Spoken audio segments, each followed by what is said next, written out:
Hi friends, welcome back to our channel reviews Zindagi unlimited. ఫ్యామిలీతో Goa trip plan చేస్తున్నట్లయితే అసలు గోవాకి ఎలా రీచ్ అవ్వాలి, ఫ్యామిలీతో వెళ్ళినప్పుడు ఎక్కడ స్టే చేస్తే బాగుంటుంది, and A A places visit చేయాలి, టోటల్ గోవాకి ఎన్ని డేస్ పెట్టుకోవాలి, అండ్ టోటల్ బడ్జెట్ ఎంత అవుతుంది, ట్రాన్స్పోర్టేషన్ ఏంటి, ఇవన్నీ ఈ వీడియోలో తెలుసుకుందాం. ఫస్ట్ థింగ్, గోవాకి ఎలా రీచ్ అవ్వాలంటే మనకి హైదరాబాద్ నుంచి గోవాకి వెళ్ళడానికి బస్ ఆప్షన్ ఉంది, ట్రైన్ ఆప్షన్ ఉంది, అండ్ ఫ్లైట్ ఆప్షన్ కూడా ఉంది. అన్నింటికంటే ఫ్లైట్తో వెళ్ళడం చాలా బెస్ట్ ఆప్షన్. 1 అవర్లో రీచ్ అవుతాము. అండ్ ఒక 1 మంత్ కానీ 2 మంత్స్ కానీ బిఫోర్ బుక్ చేసుకుంటే బస్ టికెట్ కంటే కూడా చాలా తక్కువ పడుతుంది. 2000 ఆర్ 2500 అలా పడుతుంది. గోవాలో 2 ఎయిర్పోర్ట్స్ ఉన్నాయి. ఒకటి వచ్చేసి మనోహర్ ఇంటర్నేషనల్ ఎయిర్పోర్ట్, ఇది నార్త్ గోవాకి దగ్గరలో ఉంటుంది. ఇంకొకటి వచ్చేసి డబుల్ఎం ఎయిర్పోర్ట్, ఇది సౌత్ గోవాకి దగ్గరలో ఉంటుంది. హైదరాబాద్ టు గోవాకి వెళ్ళినప్పుడు మనోహర్ ఎయిర్పోర్ట్కి బుక్ చేసుకోండి. రిటర్న్ హైదరాబాద్కి వచ్చేటప్పుడు డబుల్ఎం ఎయిర్పోర్ట్ నుంచి ఫ్లైట్ బుక్ చేసుకోండి. నెక్స్ట్ థింగ్ వచ్చేసి గోవాలో ఎక్కడ స్టే చేయాలంటే రిసార్ట్స్, హోటల్స్ ఇవన్నీ అవాయిడ్ చేసేసేయండి. ఎందుకంటే గోవాలో ఫుడ్ చాలా కాస్ట్లీ. మీరు ఎంత ఎక్కువ కాస్ట్ పెట్టినా కానీ ఫుడ్ టేస్ట్ కానీ క్వాలిటీ కానీ బాగుండదు. సో బెస్ట్ ఆప్షన్ వచ్చేసి హోమ్ స్టేస్. నార్త్ గోవాలో ఫ్యామిలీస్ ఎక్కువగా ప్రిఫర్ చేసే ప్లేస్ వచ్చేసి క్యాండోలిమ్. ఇక్కడ ఒక 2000 రూపీస్ పర్ డేతో 1 BHK or 2 BHK luxury home stays దొరుకుతాయి. ఈ హోమ్ స్టేస్ బుక్ చేసుకోవాలనుకుంటే మనం ఎయిర్బిఎన్బి యాప్ నుంచి బుక్ చేసుకోవచ్చు. ఎయిర్బిఎన్బిలో రివ్యూస్ అండ్ రేటింగ్స్ చూసి మీకు నచ్చిన హోమ్ స్టే బుక్ చేసుకోండి. ఎవ్రీడే మార్నింగ్ ఒక హాఫ్ అన్ అవర్ కుకింగ్కి టైం స్పెండ్ చేసుకుంటే ఫుడ్ గురించి వర్రీ అవ్వాల్సిన అవసరం ఉండదు. నెక్స్ట్ వచ్చేసి ట్రాన్స్పోర్టేషన్కి మనకి ఇక్కడ చాలా car rentals, bike rentals available ఉంటాయి. మేము బుక్ చేసుకున్న కార్ రెంటల్ పర్సన్ డీటెయిల్స్ కింద డిస్క్రిప్షన్లో ఇస్తున్నాను. ఎవరైనా బుక్ చేసుకోవాలనుకుంటే 1 వీక్ బిఫోర్ బుక్ చేసుకోండి. ఎయిర్పోర్ట్కి వచ్చి కార్ హ్యాండ్ ఓవర్ చేస్తారు, అండ్ మీరు రిటర్న్ వెళ్ళేటప్పుడు కూడా ఎయిర్పోర్ట్కి వచ్చి కార్ పికప్ చేసుకుంటారు. నెక్స్ట్ థింగ్ వచ్చేసి గోవాకి ఎన్ని డేస్ ప్లాన్ చేసుకోవాలంటే 5 days 4 nights ప్లాన్ చేసుకోండి. 2 nights నార్త్ గోవాలో స్పెండ్ చేయండి, 2 nights సౌత్ గోవాలో స్పెండ్ చేయండి.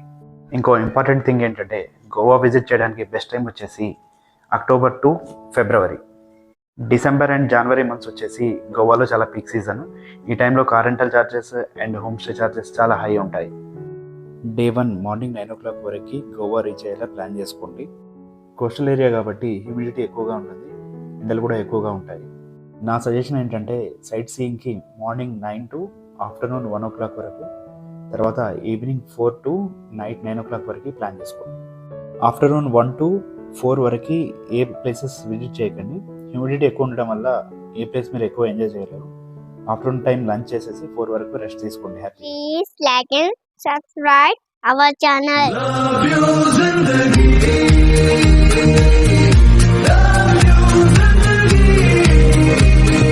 గోవాలో డే 1 మార్నింగ్ అవర్స్లో క్యాండోలిమ్ బీచ్ విజిట్ చేయండి.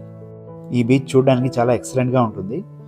నార్త్ గోవాలో వాటర్ స్పోర్ట్స్ జరిగే ప్లేసెస్లో క్యాండోలిమ్ బీచ్ అనేది చాలా బెస్ట్ ప్లేస్. లేదంటే వాటర్ స్పోర్ట్స్ సౌత్ గోవాలో కూడా ప్లాన్ చేసుకోవచ్చు.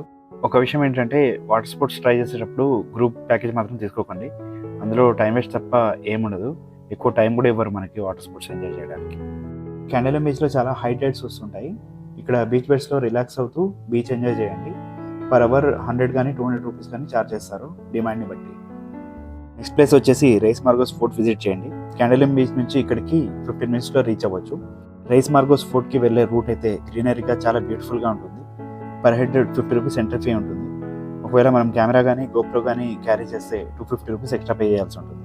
మొబైల్ కెమెరాకి అయితే ఏం అవసరం ఉంటుంది. రైస్ మార్గోస్ ఫోర్ట్ పక్కనే రైస్ మార్గోస్ చర్చ్ ఉంటుంది. ఫోటోషూట్కి బాగుంటుంది ఈ place.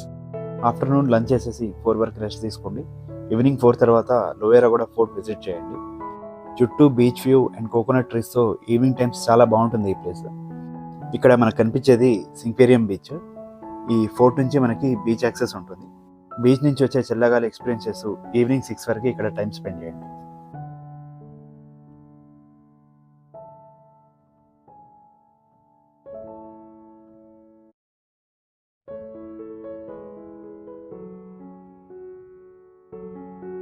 Next place Calangute beach visit చేయండి.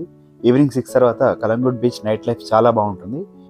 ఇక్కడ 9 or 10 వరకు టైం స్పెండ్ చేసి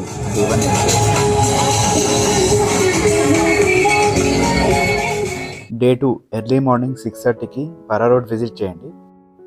ఫోటోషూట్ అండ్ ఇన్స్టా రీల్స్కి ఈ ప్లేస్ చాలా పర్ఫెక్ట్ ప్లేస్.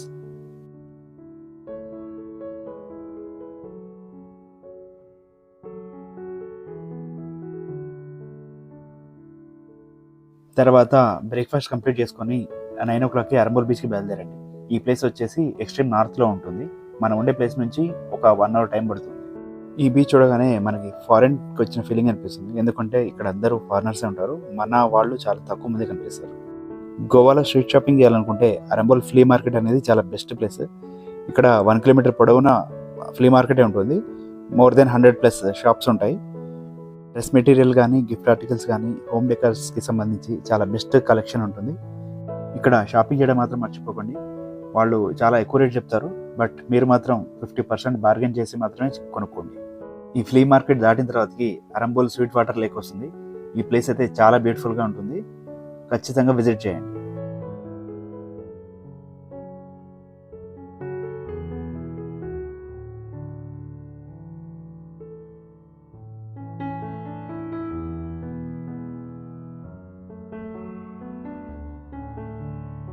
ఆఫ్టర్నూన్ రెస్ట్ తీసుకున్నాక ఈవినింగ్ 4 o'clockకి చపరా ఫోర్ట్ విజిట్ చేయండి. ఈ 4 టైమింగ్స్ వచ్చేసి 10 to 5, 5కి క్లోజ్ అవుతుంది.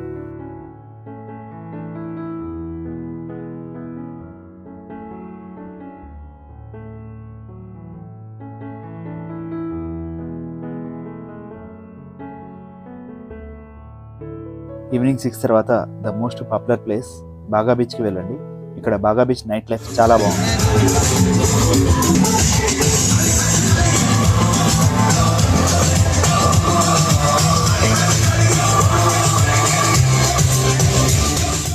డే 3 ఎర్లీ మార్నింగ్ 8 o'clockకి స్టే నుంచి చెక్అవుట్ అయిపోయి సౌత్ గోవాకి బయలుదేరండి.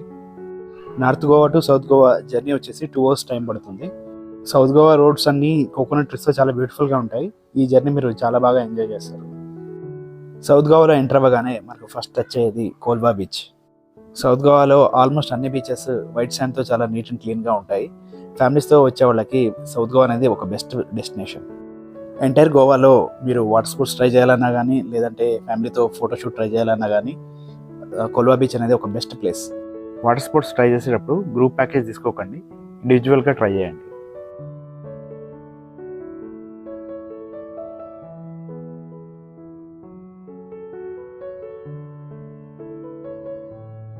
నెక్స్ట్ ప్లేస్ ఈవినింగ్ 4 తర్వాత పాలలం బీచ్ విజిట్ చేయండి. ఇక్కడ మనకి బోట్ రైడ్ ఉంటుంది 1.5 hour. Per head 1000 rupees charge చేస్తారు. ఈ బోట్ రైడ్ మాత్రం అస్సలు మిస్ అవ్వకండి. ఇక్కడ నుంచి బటర్ఫ్లై బీచ్కి తీసుకెళ్తారు. ఈ రైడ్లో ఇదే హైలైట్.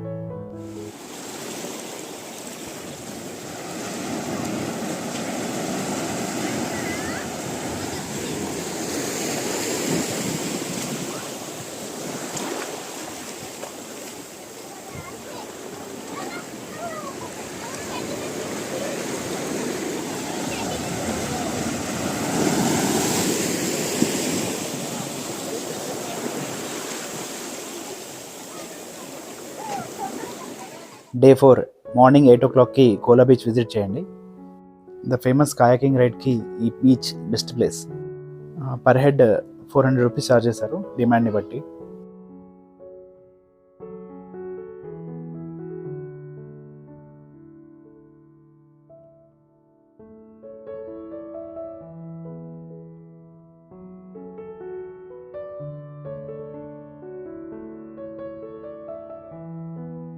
ఈవినింగ్ 4 తర్వాత కకోలం బీచ్ విజిట్ చేయండి.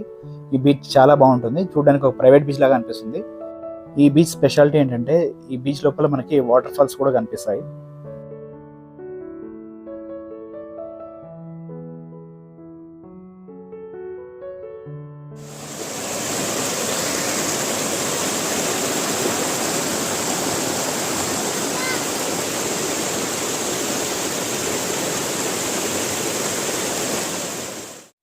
డే 5 మార్నింగ్ బ్రేక్ఫాస్ట్ చేసి మనం ఉండే హోమ్ స్టే నుంచి చెక్అవుట్ అయ్యి 10 o'clockకి కబడ్డీ రమా ఫోర్ట్ విజిట్ చేయండి.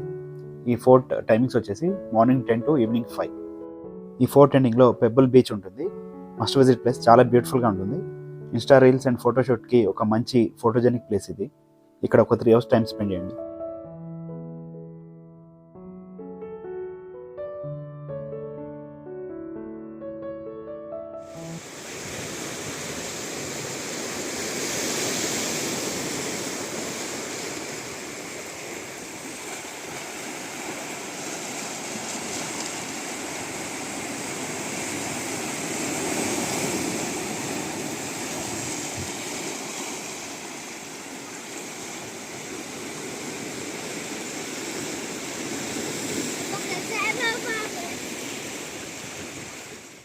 నెక్స్ట్ ప్లేస్ వచ్చేసి famous restaurant the Cape Goa.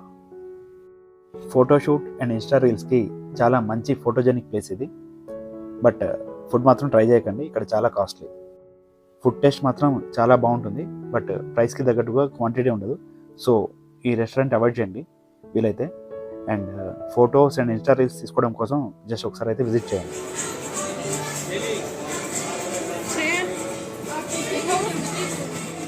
Evening 4 తర్వాత క్యావెలసన్ బీచ్ విజిట్ చేయండి.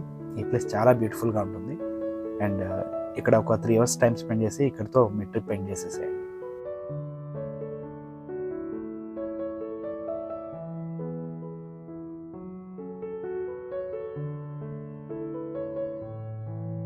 ఫైనల్గా మీ గోవా ట్రిప్ ఈ విధంగా ప్లాన్ చేసుకోండి.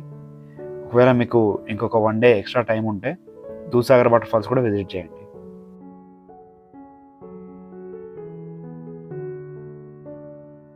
బడ్జెట్ విషయానికి వస్తే ఫ్యామిలీతో 5 days గోవా ట్రిప్కి మినిమం 50,000 బడ్జెట్ అయితే అవుతుంది.